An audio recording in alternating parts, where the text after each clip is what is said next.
दूर एक गांव में टुनटुनी और उसका पति लूसी कबूतर रहता था। वो दोनों बहुत गरीब थे। वो मेहनत मजदूरी करके अपने घर का निजाम चलाते थे। लूसी कबूतर बोलता है, अरे टुनटुनी, हम कब तक ऐसे ही दूसरों की मजदूरी करते रहेंगे? हमें कोई अपना ही बिजनेस के बारे में सोचना चाहिए। हम क्यों ना सब्जी का एक खेत लगा लेते हैं। टुनटुनी और उसके पति ने एक सब्जी का खेत लगा लेते हैं और उसमें बैगन के बीज बो देते हैं। अरे टुनटुनी, हमने बैगन के बीज तो बो दिए हैं। हमें लगता है ये जल्दी ही हमें बहुत फायदा देंगे। हाँ हाँ हाँ, क्यों नहीं मेरे पति, हमने बहुत मेहनत की है इस पे। हमें क्यों नहीं फायदा मिलेगा, हमें जरूर फायदा देगा ये खेत। ताला किसी की मेहनत ज़ाया नहीं करते। हमने बहुत मेहनत की है और हम जल्द ही इस खेत से बहुत सा फायदा उठाएंगे और हमारे माली हालात भी बेहतर हो जाएंगे। दिन वहाँ सब्जी के पौधे उगाते हैं और उन पर बहुत ज्यादा बैगन लग जाते हैं। टुनटुनी और रूसी कबूतर की सब्जी का खेत बहुत हरा भरा और बहुत खूबसूरत नजर आ रहा था और वो दोनों बहुत खुश। पापा, सारी सब्जी लगी है, आप मुझे अब क्या गिफ्ट लेके देंगे? अरे बेटा, जो तुम मांगोगे वही मिलेगा। अरे ये तो फजूल में हर वक्त फरमाइशें करता रहता है। अरे तुम अपनी पढ़ाई पर तवज्जो दो जरा। अरे कोई बात नहीं, मैं अपने बेटे के लिए सब कुछ लेके आऊंगा। रूसी कबूतर और टुनटुनी बहुत खुश होते हैं। वो अपने हरे भरे बाग को रोज देखने जाते हैं और जब बहुत ज्यादा बैगन लग जाते हैं तो वो मार्केट में बेचने लग जाते हैं। और मार्केट में एक बहुत ज्यादा लालची और बहुत ही ज्यादा जिद्दी कालू कौवा रहता था। टुनटुनी का बैगन का बाग तो बहुत ही हरा भरा हो चुका है। इसी की वजह से मेरी दुकान भी डाउन होने लगी है। अरे मुझे इस बाग के बारे में कुछ सोचना चाहिए, या फिर मैंने भी ऐसा ही बाग लगाना चाहिए। टुनटुनी सुबह होते ही अपने बाग में बैगन उतारने के लिए आ जाती थी और इनके बैगन तो बहुत ही खूबसूरत और बहुत ही ताज़ा होते थे। और जैसे ही वो मार्केट में लेकर जाती तो सारे पक्षी इनके पास ही जमा हो जाया करते थे। टुनटुनी अपने बाग को देखकर बहुत खुश होती है और दिल ही दिल में सोचती है, अरे हम तो बहुत जल्दी अमीर हो जाएंगे अगर हमारे पौधे इसी तरह बैगन हमें देते रहे। अरे अगर ये बैगन खत्म हो भी गए तो क्या है, हम इस तरह के और बैगन भी लगा लेंगे। चलो अब मार्केट की तरफ जाना चाहिए, बहुत देर हो गई है।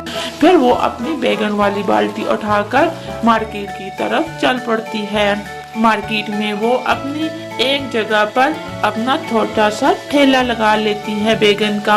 अरे मुझे यहाँ पर ही लगा लेना चाहिए अपना ठेला। यहाँ रास्ता है मार्केट का जाने का और सारे पक्षी यहाँ से गुजर कर जाते हैं और मेरे बैगन देखकर वो फौरन मेरे पास आ जाएंगे। जंगल के पक्षी टुनटुनी की सब्जी की बहुत तारीफ करते हैं। अरे टुनटुनी, तुम तो बहुत ही अच्छे बैगन लेकर आती हो।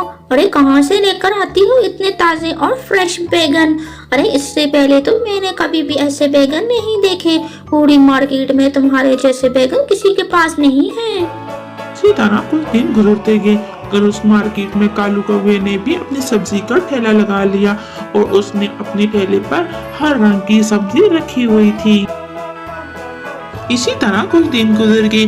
टुनटुनी इसी तरह अपना ठेला लगाती रहती है और एक तरफ कालू कौवे की भी सब्जी की दुकान थी। कालू कौवे की सब्जी की दुकान पर हर किस्म की सब्जी थी, लेकिन पक्षी फिर भी टुनटुनी की बैगन की तरफ ही आते और उसे ताजा ताजा बैगन लेते। अरे टुनटुनी, तुम इतने बैगन ताजे कहाँ से लेकर आती हो?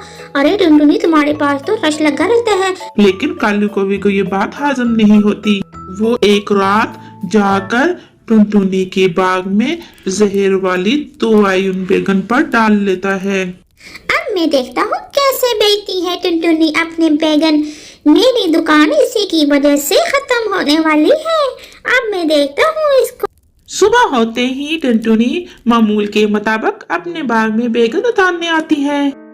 अरे ये क्या, हमारे बाग को क्या हो गया?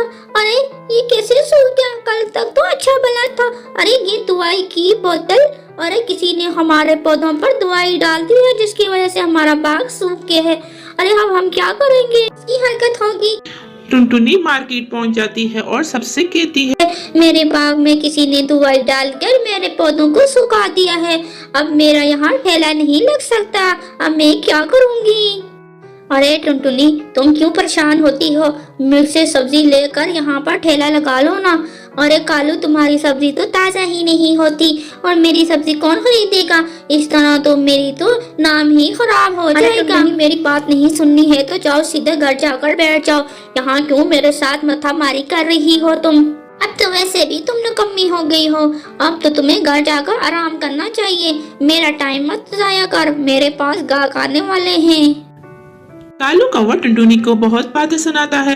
कालू कौवे को क्या पता था आज उसके साथ क्या होने वाला है। इतने में कालू कौवे की दुकान पर बल्दियों वाले आ जाते हैं। अरे कालू, तुमने रास्ते में यहाँ पर ठेला लगा रखा है। अरे यहाँ से जल्दी जल्दी अपना ठेला उठा ले, नहीं तो मैं यहाँ पर तुम्हारी दुकान को तोड़ दूंगा। अरे जल्दी से कर, नहीं तो तुम्हारे साथ बहुत बुरा होने वाला है। मैं क्यों उठाऊं अपना ठेला? मैं तो यहाँ लगा के रखूंगा। अरे मैं कितने टाइम से यहाँ पर लगाता हूँ सब्जी का ठेला, और तुम कौन होते हो मेरी सब्जी की दुकान को तोड़ने वाले? कालू कौवा चील से उलझ जाता है और उससे बातें सुनाने लग जाता है। चील कहता है, मेरी बात सुन ले, नहीं तो तुम्हारे साथ बहुत बुरा होने वाला है। क्यों मेरे साथ तुम लड़ रहे हो? जो मैं कह रहा हूँ वैसे ही करो। लेकिन वो नहीं मानता। दोनों एक दूसरे से काफी देर बहस करते रहते हैं और चील से अपनी छुरी निकाल कर दिखाता है। अगर तुमने ठेला नहीं निकाला तो मैं तुम्हें इसी के साथ ज़बह कर दूंगा, या इस छड़ी के साथ तुम्हें बहुत मारूंगा और सारी मार्केट तुम्हें देखेगी। इससे पहले कि बहुत बुरा हो तो यहाँ से निकल। कालू कौवा उसकी एक बात नहीं सुनता, बल्कि उसे और बातें सुनाता रहता है और फिर चील आखिरकार तंग आ जाता है इससे। मुसलसल बोले जा रहा था और इतने में चील कहती है, अगर तुमने अपना ठेला नहीं उठाया तो मैं तुम्हारी इस ठेले को मशीन से उल्टा दूंगा। तुम्हारी सारी सब्जी हम रोड पर बिखर जाएंगी।